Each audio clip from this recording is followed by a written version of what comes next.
Quem também participa dessa cobertura com a gente é Américo Martins, vice-presidente de conteúdo aqui da CNN Brasil. Américo, boa tarde. Que bom ter você aqui, sempre muito bom, viu? Boa tarde, Marcela, Evandro, tudo bem? Boa tarde, tudo bem. Américo, a gente vê um clima um clima de muita tensão a partir do momento em que o presidente russo, Vladimir Putin, fala que pode utilizar de suas armas nucleares para eventualmente atacar ou proteger o seu território, inclusive o território que ele reivindica dentro da Ucrânia, né? O que isso pode sinalizar para o mundo? Inclusive, a gente está tendo aí uma reunião, né, da ONU para tratar exatamente sobre isso. Mas a gente chega em um momento muito delicado, né? Exatamente, Marcela. Muito delicado esse momento. É uma escalada das tensões muito séria. Hoje, o ex-presidente russo Dmitry Medvedev disse claramente que a Rússia pode usar qualquer das armas que eles têm no seu estoque, inclusive armas nucleares. Ele disse isso claramente. Nesse momento ainda obviamente, uma retórica. São os russos tentando colocar mais pressão ainda sobre a Ucrânia e tentar deter de alguma forma esse avanço das tropas ucranianas que já retomaram o controle de algumas áreas que antes eram ocupadas pelos russos. Mas é uma escalada muito séria dessa questão toda. Você mencionou a reunião de hoje do Conselho de Segurança da ONU e é basicamente o que os ministros das Relações Exteriores de todos os 15 países que têm assento ou permanente ou rotativo no Conselho estão discutindo nesse momento.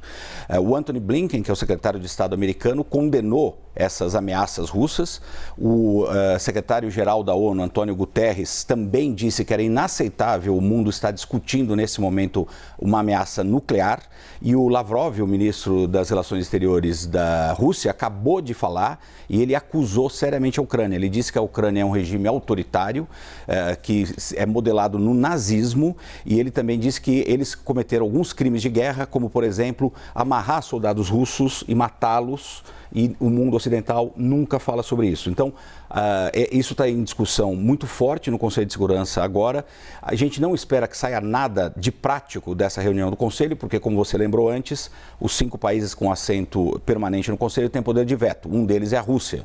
Então, qualquer medida que seja proposta no Conselho de Segurança com relação à Ucrânia, certamente vai ser vetado pela Rússia, e aí nós não vamos ter nada prático. Mas é um outro sinal da escalada das tensões. Por isso que os Estados Unidos mencionou, então, a necessidade de que a Rússia fosse retirada desse conselho, né, para que os votos fossem feitos sem que ela pudesse interferir numa decisão que possa, inclusive, incluí-la. Agora, Américo, eu queria tocar num outro ponto, que foi o acionamento dos 300 mil reservistas que Putin disse que pode fazer, justamente por conta do momento que está vivendo na guerra e também por conta das derrotas que a Rússia sofreu em relação aos ucranianos com esses reforços que a Ucrânia tem recebido de países ocidentais.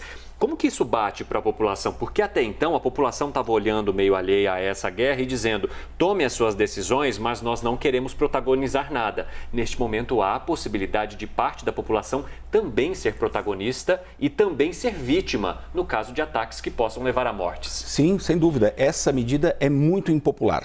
É a primeira vez que os russos convocaram 300 mil reservistas para atuarem na linha de frente, na linha de contato ali na guerra com a Ucrânia. E isso é uma coisa muito pouco popular. Então, nós já estamos vendo isso. Ontem, mais de 1.000 pessoas foram presas durante protestos contra o presidente Putin e a decisão de chamar esses reservistas. Uma outra coisa curiosa que está acontecendo é que os voos para fora de Moscou e outras cidades da Rússia estão acabando desses reservistas tentando ir para o exterior para escapar da guerra. O Putin teve que fazer essa convocação, chamar esses reservistas, porque ele tem uma linha de frente muito grande para tentar proteger. São 1.000 quilômetros dentro do território ucraniano que os russos, que agora estão na defensiva, têm que tentar defender. Então ele precisa de mais gente. Só que isso não deve mudar nada no curto prazo na guerra, porque esses reservistas são mal treinados, não têm equipamento suficiente, os russos perderam muito equipamento, inclusive, então não se espera que nada aconteça muito rapidamente nessa questão. Tem um outro detalhe também, Cine e Marcela. Os russos estão enfrentando uma moral muito baixa dentro do seu exército. Muitos daqueles soldados não sabem exatamente por que eles estão lutando na Ucrânia. Muito ao contrário do lado ucraniano, que eles sabem exatamente por que eles têm que estar lá. Inclusive os voluntários, né, gente que não era militar e foi se voluntariar para defender o seu país, defender o seu povo. Então, em questão de estímulo, de moral, É muito diferente a situação do exército russo e do exército ucraniano. Muito bom esse ponto, Américo. Eu queria falar exatamente sobre isso, porque aí você fala, né, do povo ucraniano que, de fato, pegou a arma para defender seu país. E o próprio Zelensky defendeu isso logo no início da guerra, né?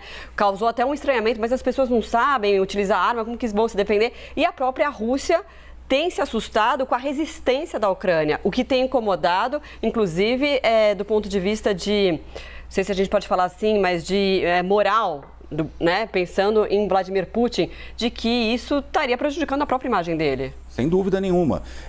Os russos cometeram um erro muito fundamental. Eles acreditavam que, porque eles têm, de fato, mais poderio militar, mais armas, um exército maior, inclusive, eles acreditavam que eles conseguiriam fazer uma guerra relativamente rápida. No início, eles tentaram chegar à capital, Kiev, por exemplo, e ali eles começaram a perceber que a situação não era bem assim, justamente por essa defesa, por essa reação dos voluntários e do exército ucraniano, que, inclusive, conta, obviamente, com um reforço muito forte dos países da OTAN, que estão enviando muito equipamento militar, estão enviando muita tecnologia para tentar deter os russos, e isso tem acontecido desde o início da guerra.